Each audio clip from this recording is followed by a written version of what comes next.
Welcome to the Beyond Cinema Studio, presented by Celebs.com up here at Sundance. Isaiah, Tim, Tequan, Joey, Alex. Firstly, I mean, we're hours from having just premiered up here. Alex, I mean, for you, your first feature after, making a few shorts, for you, how was that experience, having that audience sitting there watching your feature debut up at Sundance? Yeah, it was fantastic. It was overwhelming, and I think the response was positive, but the energy that you had in that room was something you're not prepared for. There's no. Do you find that you're watching the screen, or are you watching the audience? Are you watching your actors? I was watching the movie actually, because I've never seen it on such a large screen. You don't have one of those at home? Yeah, exactly. And so I got drawn to it, actually. And it takes you. Yeah. Yeah.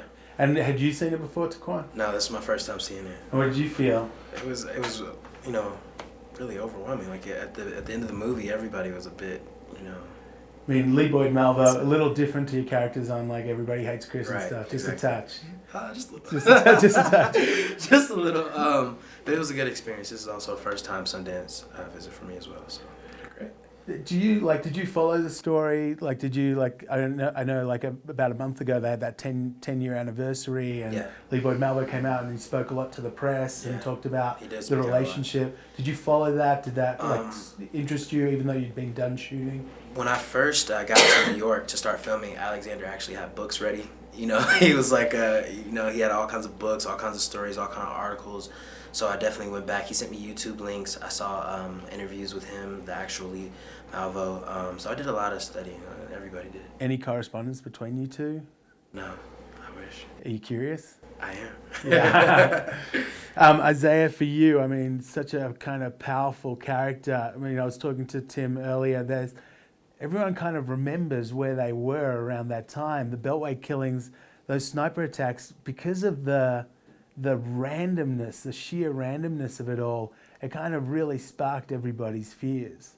And for you, did you kind of carry that into this, or were you kind of approaching it completely fresh?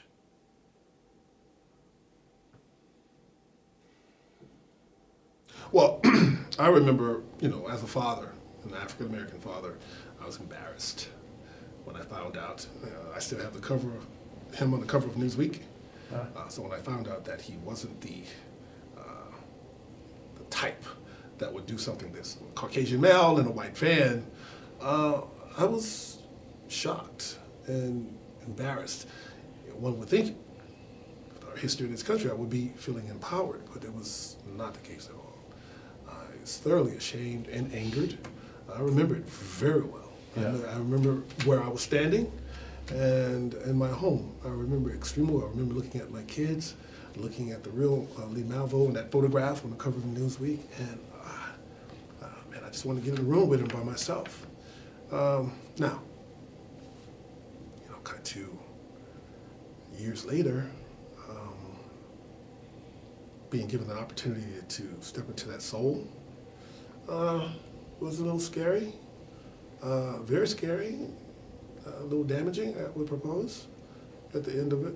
But it was a journey that I trusted him cinematically. And his letter, his conversation with me was very gentle. So I said, okay. At the end of the day, we're all curious lots as actors. Yeah. We all want to see if we can best our last performance. At least attempt to. It's like any athlete, anyone with testosterone, you know. But after hearing what it is that he wanted to do with this film, I said, let's go there. Let's try it. And here we are. Just one more thing. After seeing the movie, I was overwhelmed. The other part too was seeing Joey come on board. Knowing Tequan was there, but seeing Tim Blake Nelson come on board, that moved me so tremendously. To know that they're here. They're here, so I respect them and their legacy in film. So if they're here, then I made the right decision. You know what I mean?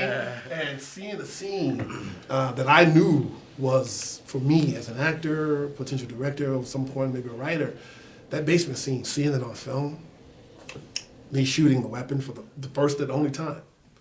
Well, the second time I handled a pistol, but fire a weapon. So the average person is going to think, oh God, he's playing a DC sniper, Isaiah Washington's killing people on film. And I knew that wasn't the case, but seeing his performance and remembering it, how he carried me. You know, it was that performance on that night, in that basement, in that hellhole, somewhere in Long Island, and Joey's performance, making it so minimal and not on the nose as it was in the script, that really gave me the understanding of what I've always been doing most of my career, is being that supporting actor. And I was just so, and I would like to say thank you so much for carrying me through, carrying this young man through an unbelievably fantastic journey. That's cool. Tim, what was the first time you met Alex, and what did he say to you? You know, Isaiah's kind of talking about that implicit sense of trust he had because of certain things that Alex did or showed him or wrote to him. What was it for you that made you want to climb on board this with someone who probably didn't have the track record that you have, even as a director, you know?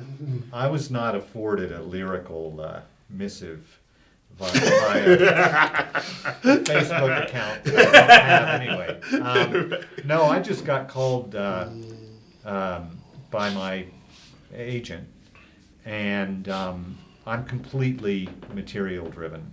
It's 100% material driven, and I really admired the script.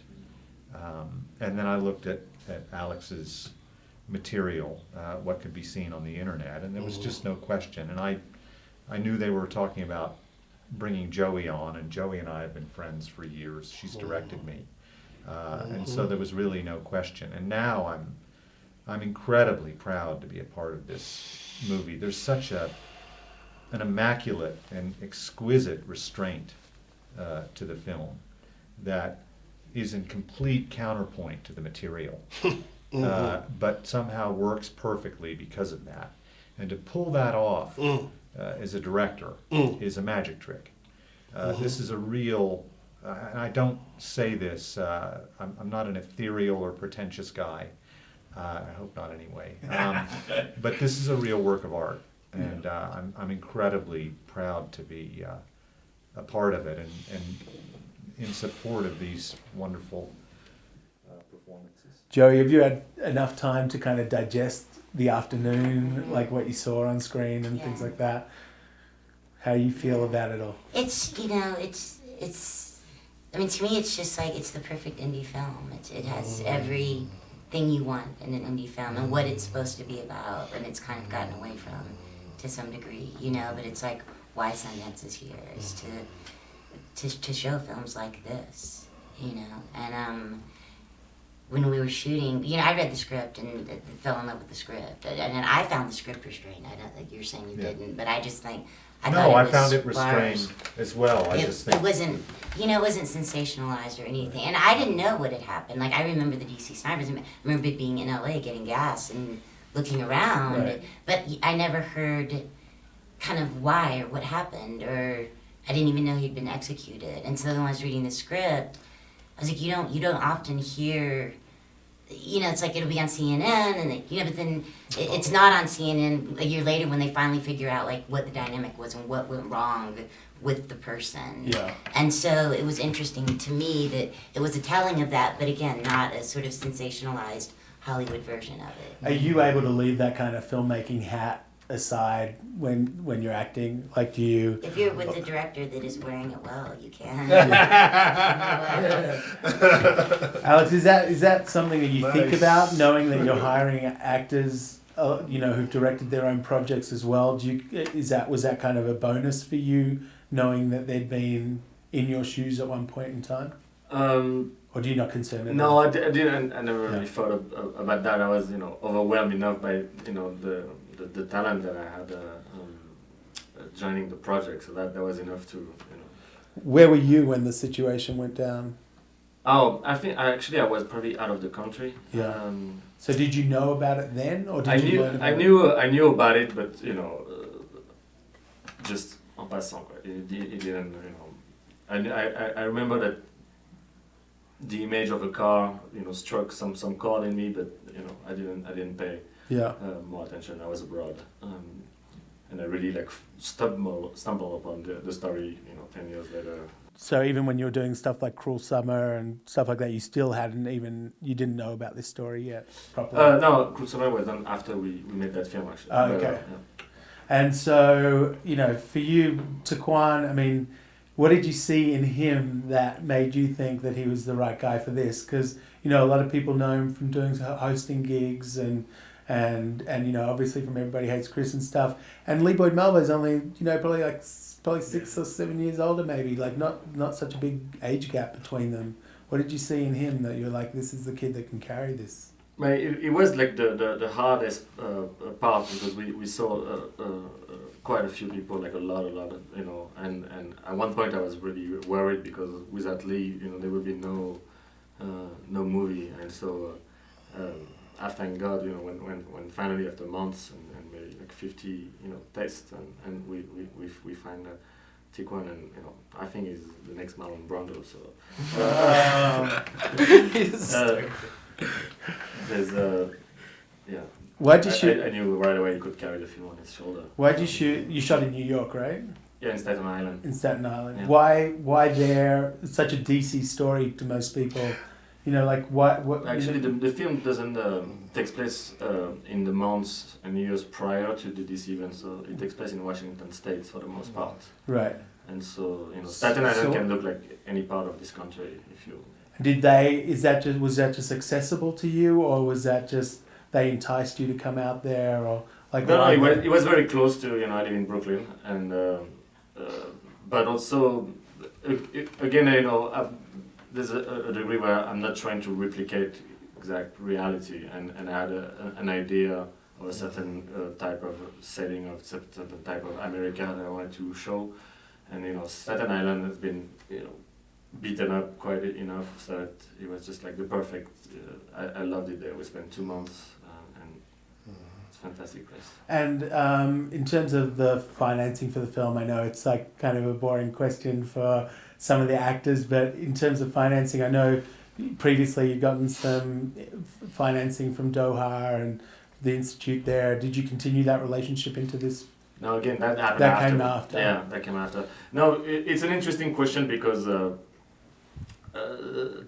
film, to some extent, is a case study, because I really started with dimes, and the film grew over the course of the pre-production and during production. So we really were set off to do something extremely modest, and then as the script passed around and talent came in, and just people keep knocking at our door, and we ended up with it's nice. Well, it's cool to see you all on day one of the journey that is going to be this movie.